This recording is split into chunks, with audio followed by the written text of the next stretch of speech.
Hi, everyone. I am Emily Castle, and I'm here with Erin, who is a member of the Embodied Goddess Sisterhood program. And we're going to chat about the program today and kind of give you an inside peek into what's been happening and what's possible for you if you decide to join us. So, welcome, Erin. Thanks so much for being here. Thank you. Okay, so my first question is, what made you decide that this was a good part, or this was a good program for you? What was going on in your life before you joined? I know for Erin, it's a little bit different because she's a private client of mine as well. So she got this as sort of like an add-on as part of her package too. So can you share a little bit about what's been going on, why you knew this was a good fit for you? Absolutely. I've moved around a lot in the last 20 years, and it's been hard for me to um, find or nurture a community of women who inspire me and who I felt like I could lean on. And so when we were discussing coaching and you mentioned the sisterhood group, immediately inside I was like, wow, that's amazing, because I really need some sisters. And and honestly, just in the first call that I had with you, which was incredible, I was like, if she thinks this is something that will help nourish me and get me unstuck, then I'm all for it. I would do anything that you recommended, honestly. I'm sorry. Oh, I It love sounds that. cheesy. No, I love that. Thank you. That's such an honor. So, how would you explain a goddess archetype now that you've done a couple months of the program and that you've studied a few of the different archetypes with the group, with the women in the group and with me? How would you explain what that is to someone who's unfamiliar or who is like, what the heck is that? How would you explain, just from your experience, because it's different for all of us, but how would you explain like what that means to you? Um, well, to be honest, when I first joined the group and I heard the term goddess, I was like, I'm not sure what this is all about, because I've never understood really what women were talking about when they would use the word or the term goddess. So I guess I did feel a little hesitant, like, like, what's this about? When you said it was archetypes, though, I had experience studying archetypes before when I had worked with a shamanic counselor, and so I understood that. Um, um, that to me, an archetype is like looking at the pieces that make you a whole. Like, there are so many different pieces and personalities, and a lot of them I think are inherited, and a lot of them are affected by our environment and so learned. Um, the goddess archetypes, to me, I just think of as like evolved parts of all women, like the evolved pieces of a woman. And looking at each goddess archetype, to me, is like looking at a different puzzle piece of the puzzle. And it's really, really fascinating to look at the different parts that make me a woman, and certain areas where I feel stronger, and certain areas where I feel weaker. It's really an incredible process to explore those and to see who I am now, and where I can develop strengths in parts of me, and where I can kind of let go of some stuff that's not serving me. So to me, a goddess archetype is something that represents my evolved like, oh, I don't know what the word is. Like, you say it, because it always sounds good when you say it. Like, the, I guess, innate parts of myself. Yeah, like your feminine instincts or natural gifts, or just the gifts that we evolved with. And that I think a lot of us don't understand or have not been able to develop, or just largely ignore because of the world that we live in. Yeah, beautiful. The things that I guess what we're really talking about, and what I've seen come up with you and all of the women in the program, is that there's a light and shadow, right, for each of the qualities that or each of the energies that we're embodying with each goddess. So there's one way of expressing it in which it's really not in service and it's unproductive. And then there's a way of expressing that energy that is productive and is in service to us and to our mission and to the world. And so if we can just shift the way that we're using that energy instead of trying to eliminate it or close it off, then we're better off. That's sort of like the way I think about it. Yes, and that's what I wanted to have said. Perfect. I love it. So what has been your experience so far? What shifts or transformations have you noticed since working with the goddess archetypes and being in sisterhood? Oh, just so many. Yeah, I mean, like I said, when we started and you said goddess, I just didn't really even fathom. Let me start over. When I joined the group, I did it because I was like, this sounds awesome. I would love a sister circle. But I mean, within the first week, I was blown away. The first goddess that we studied meant so much to me. And it seemed so important and helped me identify things that I can celebrate about myself, like so many things that I can celebrate about myself and develop. I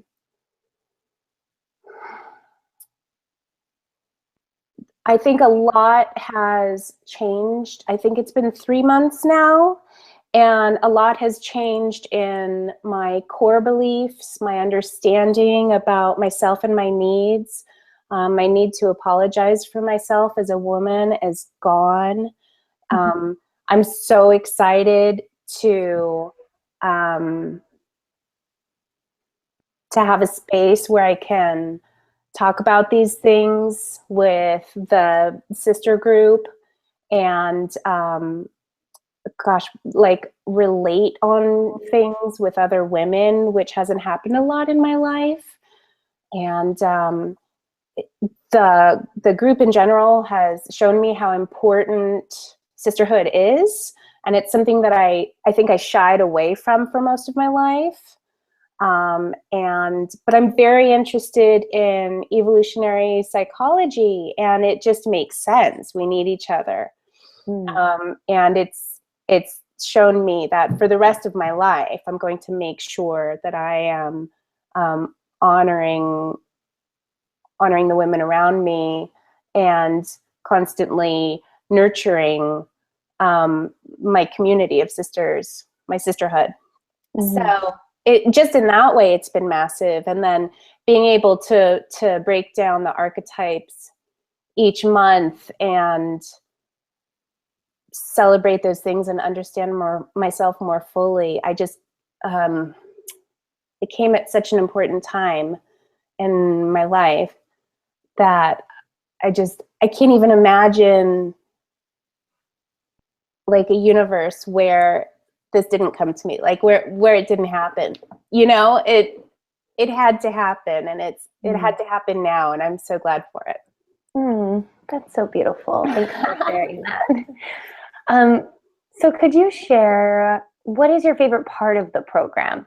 Like, there are many different pieces of it, but what is your, and maybe you don't have like a favorite, but if you don't have a favorite, maybe just share, like, how would you explain the work that we do or the way it's structured to someone who is looking at the program and thinking about joining? Yeah, I like that it's kind of loose, loosely structured, and that we have goals that we're working towards, but everybody kind of finds their way there in their own time and rhythm. And I like how available you are to us. I like, Sally and I were talking about this the other day, that how special it is that you share yourself with us as well. It doesn't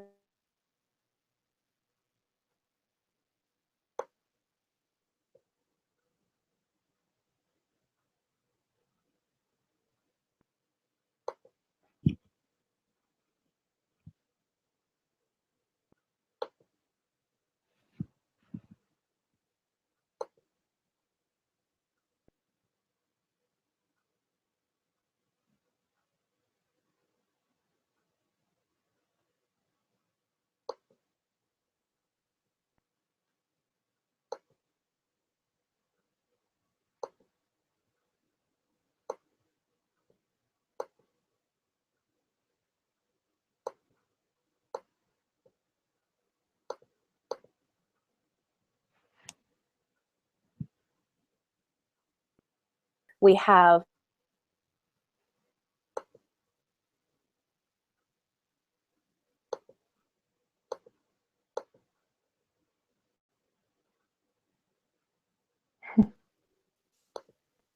Okay.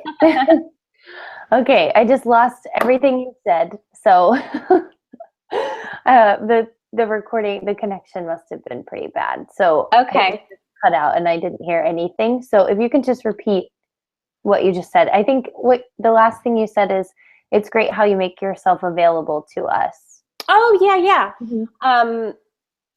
How you're sharing the experience with us and sharing your own personal lessons and growth is really cool. And and when I'm feeling like I haven't really checked in, when I see you posting, it reminds me to go back to that place and, take a few minutes and see what's going on for me at that time of the month,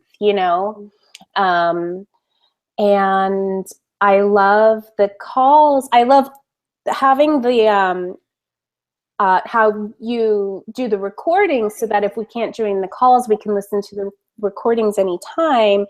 And then listen as many times as we want, which is really cool. Wait, what was I just going to say? I'm so spacey.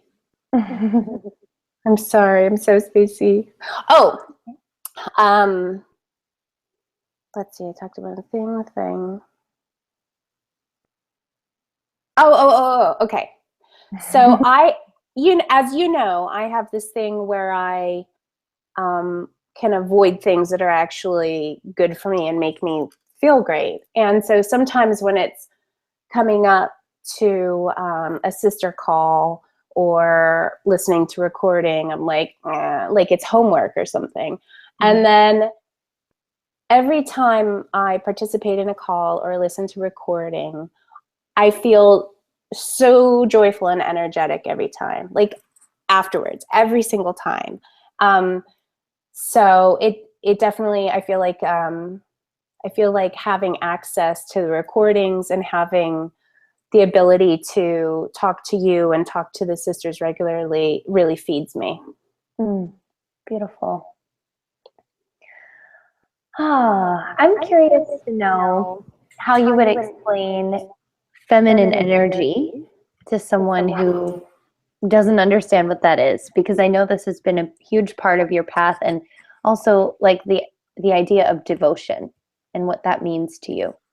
Those are the hard ones, Emily. Yeah.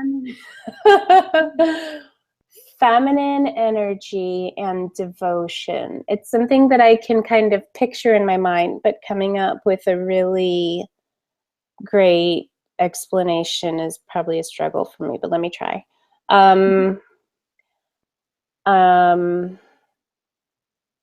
Well, I think that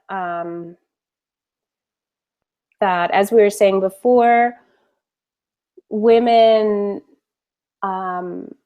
evolved with certain necessary traits and abilities, and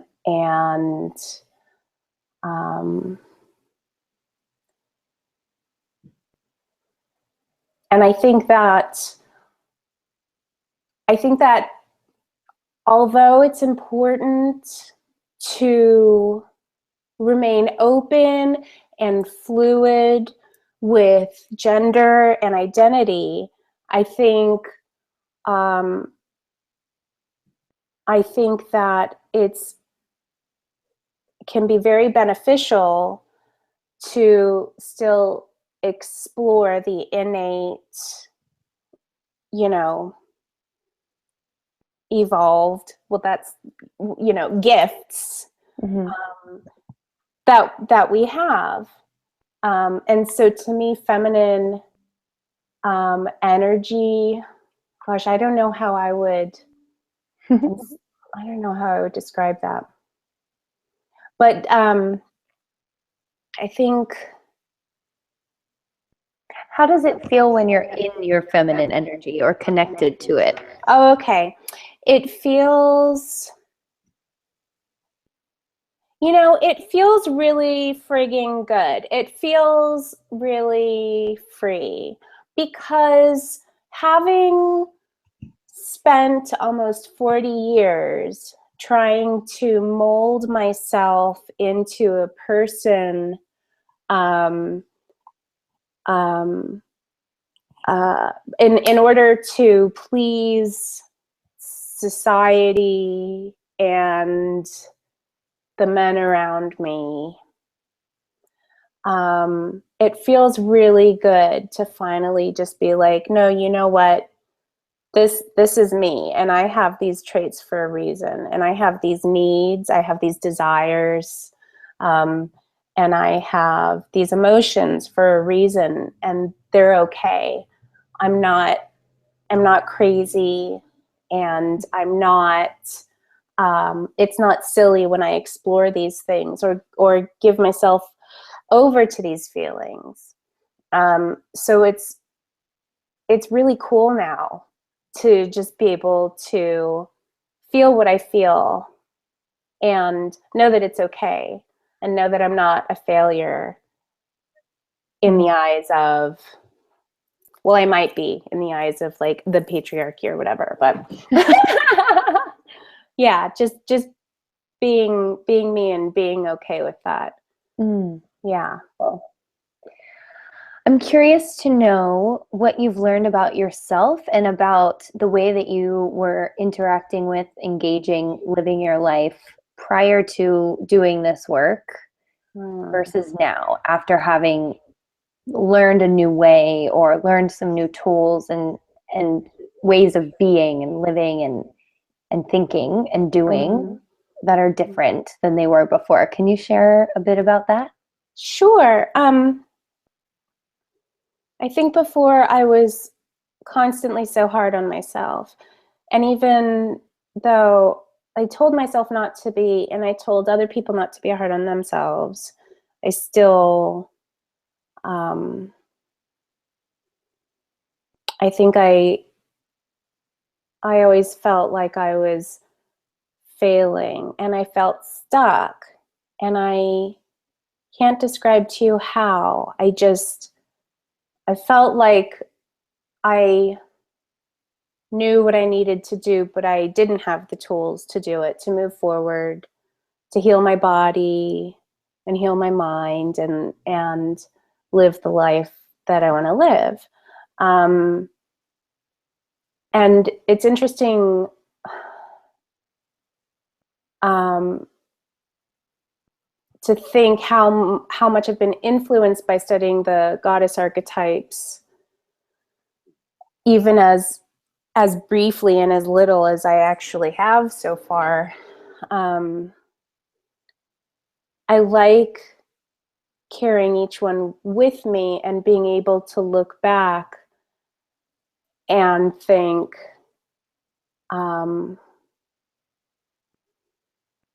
like with the dreamer weaver, like, how do I want to change this story? What's going on right now? Why am I feeling stuck again? And being able to pull wisdom from the different archetypes and use them in that moment. And so I feel like I'm learning new coping mechanisms and gaining the tools to kind of dig my way out when I'm stuck and carry on instead of being defeated by life and insecurities and stuff like that. So yeah. Beautiful. That. Yes. How is this work different for you than anything you've ever experienced? It's so kind. Like, yeah, I've always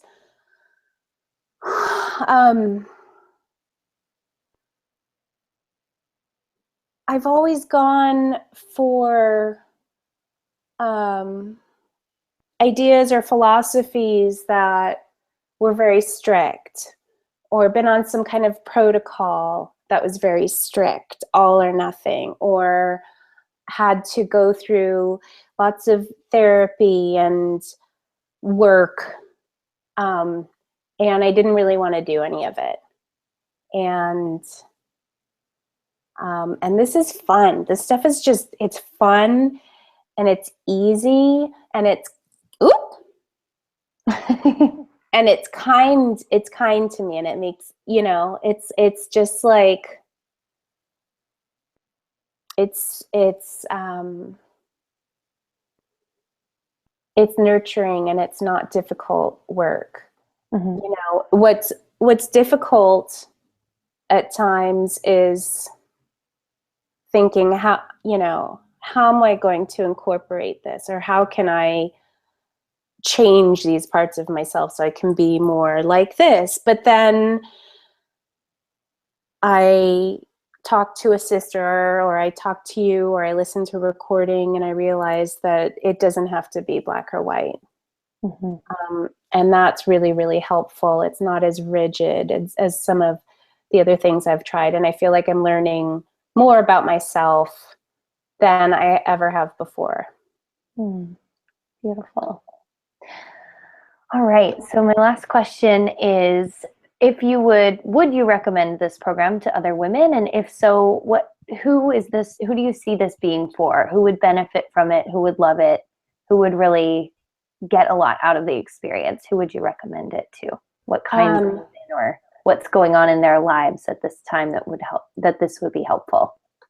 Pretty much everybody, every woman I know, including my mom, who's 66 and just went back to school and is feeling stressed out about it. And anybody, I mean, I don't know what to say, like everybody, every woman, I think, anybody who wants to unstick themselves, even if they don't have any like huge problems or something in their life, like anybody who just wants to explore womanhood and sisterhood and themselves. And for people, I think, who do have anybody with, I mean, like, I have pretty serious health issues, and I know that this stuff is helping, you know. Yeah, anybody with any kind of anxiety or depression or stress or sadness or Mm-hmm. every woman. Beautiful. Every woman. Every woman. I'm curious how you see, because I know that you're very mission driven as well, and like all the other ladies in the program, you are a leader in a lot of ways, and you're stepping into leadership in a new way as well. And I'm curious to know, and you've been an entrepreneur, and you've done a lot in your life, right? You're ambitious. You've done a lot of cool things. You're a really awesome person. You're very like multifaceted. You have a lot of things that you've done and more things that you want to do. So I'm curious how you see this work contributing to those things, because I can almost hear some women who are very, very type A, who are the way that you and I were at some point, who are now seeking a different way, but they're still kind of stuck in that mentality of, okay, well, what's the objective? What's the outcome here? Like, how does this really help me? Or how does this really like directly influence my success or my growth or my contribution or whatever?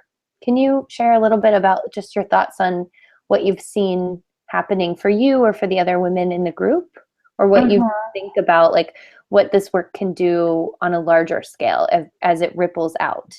I think a lot of women would define themselves as type A.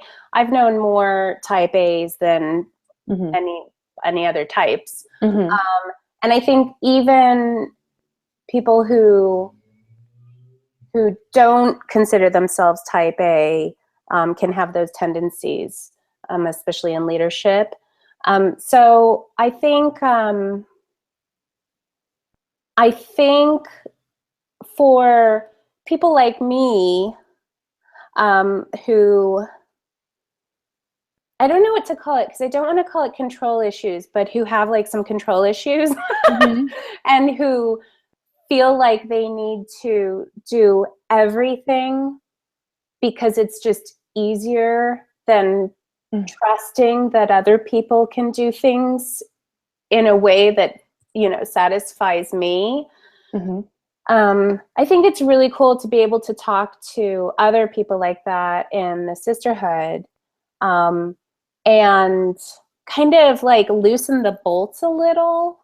And like how I said before, that I think that the lessons are very fluid, and it's a lot of stuff that we already know inside,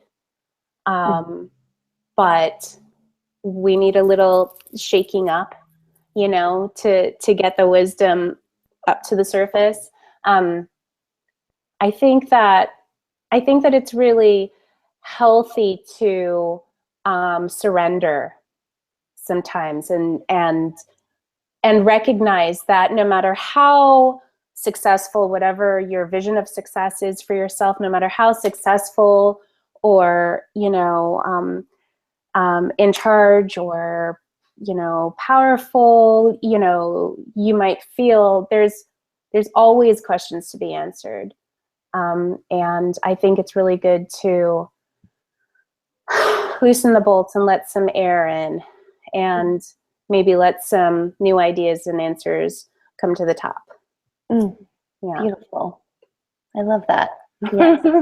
It's funny that you said that too about the control issues, because I see that. I just had this conversation in another sister circle that I run last week, or this, you know, a couple days ago.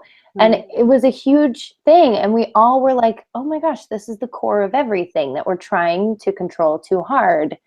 And we're trying to hold on, and we're not willing. And the opposite of control is trust. You know, because we have to be able to trust in order to surrender and let go a little bit. to lean back and loosen the bolts or loosen the grip on the reins of everything. And also the reason that we do that a lot of times is that we are trying to manage our own expectations so that we're not disappointed, right? So like if I'm controlling everything and managing everybody else, then I stay safe. It keeps me really safe because I don't have to deal with being disappointed or feeling hurt or getting vulnerable enough to let someone else's choices impact me because I'm managing. I'm keeping everybody at an arm's length and I'm managing, right? Managing is different than like being with, right? Or like being in deep connection with, or you know, many other things that we really do want in the relationships in our lives, whether it's with ourselves, with other women, with men, whatever. We tend to try to manage or control instead of really actually allowing people to be who they are, allowing life to take to flow in the way that it will, and for it to show up for us. And we have to trust a lot. Like trust is really the bedrock of the feminine essence, being able to be more in your feminine, being able to really feel powerful as a woman is trust, because you got to let go. You can't let go if you don't trust it's going to be okay and safe if you do that. So yeah, it's really interesting. Thank you for sharing that insight, because it's something that's coming up a lot. And I think that this is the work specifically that addresses that control and that trying to hold on really tightly, and allows us to learn a different approach, which is to really trust and surrender and witness the magic too that comes in when we do that, right? And the goddesses, I think we really see those like signs and symbols that come in that we're tuned into because we're trusting that it's going to show up. And it just builds this like evidence for us that can happen, and that it's going to happen every single time if it's okay to let go. It's okay to not have a really rigid, structured goal, and it's okay to set the intention of what you'd like to experience and contribute and give and feel and become that month, and see in which way that actually comes into being, instead of trying to force one specific route. Yes. Is there anything that I didn't ask you that you want to share? Not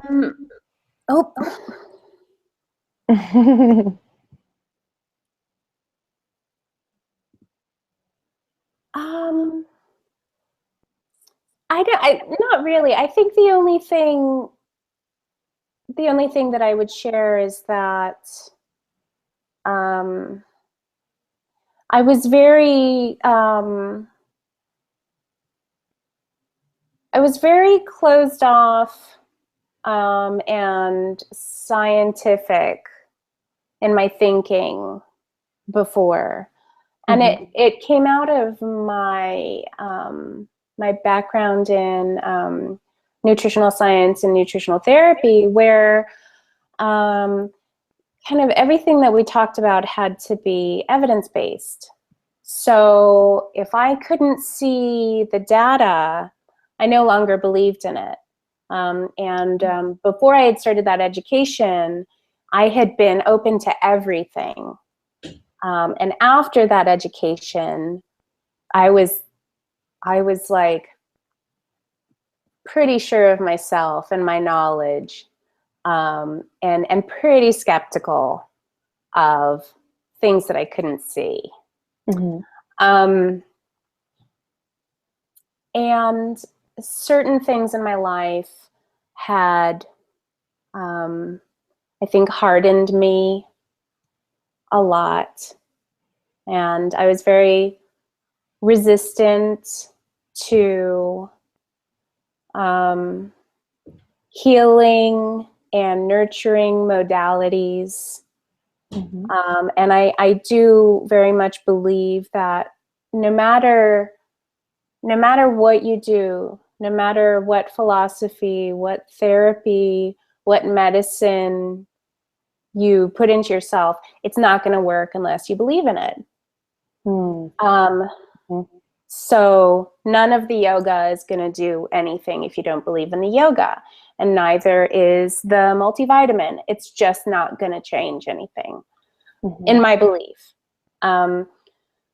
So after I left the nutrition industry, it took me a while to start kind of looking at different modalities again and believe in and think about energy exchange, and look at the trauma that was trapped inside of me, and understand why I needed help. And once I got to that place, I didn't really know where to turn. I didn't know which class to go to, or which thing to swallow, or what kind of therapist to see. And so I think it makes me giggle that I kind of used to, whenever people used to talk about like goddess work, I'd be like, oh, here we go, you know. But now I'm all about it, and I feel so receptive because of this work. I feel like my core beliefs are changing, and as I change on the inside, the world around me changes, and my understanding of the world. And I think that in that way, if anybody is feeling like they don't believe in themselves, or they don't believe or trust in the world around them, I think this is a good place to start. Because it's nothing woo-woo. It's not. It's totally un-woo-woo. I mean, it really isn't. To me now, I can see the work changing myself and changing how I see the world. And to me, that's the data. That's the evidence. And as hard and resistant as I was before, if it can affect me, it can help anybody. Oh, I love it. I love it. Beautiful. Thank you so much, Erin. I love hearing from you today, and I'm sure all the ladies watching will really appreciate your insights and hearing about your experience and the before and after kind of feeling. So thank you so much. And ladies, if you're interested in watching this video, you're interested in joining us for the Embodied Goddess Sisterhood program, there's probably a link below this video at this point in time when you're watching it. And if not, feel free to email me at emily@emilycastle.com for more information and to get you set up to join. So we'll talk to you soon, and we'll see you inside the program. Bye.